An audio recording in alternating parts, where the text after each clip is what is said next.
Good morning. দেখো আমরা সবাই রেডি হয়ে গেছি। আজকে যাব হলো আমরা পদ্মায় স্নান করতে।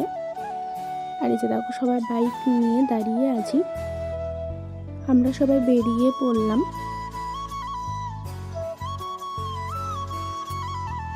দেখো ওদের মনে কত আনন্দ যে পদ্মায় স্নান করতে যাবে বলে।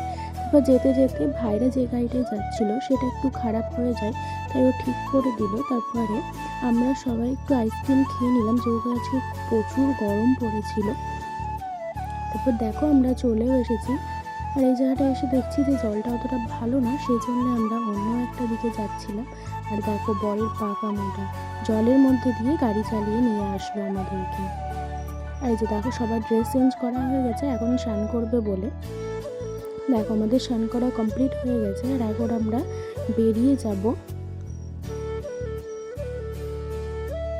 দেখো যেতে যেতে আবার দাদার গাড়ির তেল শেষ হয়ে গেছিলো, তখন তেল নিয়ে চলে এসেছি, আরও গাড়িতে ঢেলেও নিল। তারপর দেখো বাড়ি চলে এসে এখন সবাই লাঞ্চ করার জন্য বসে গেছে। দেখা হচ্ছে নেক্সট ভিডিওতে।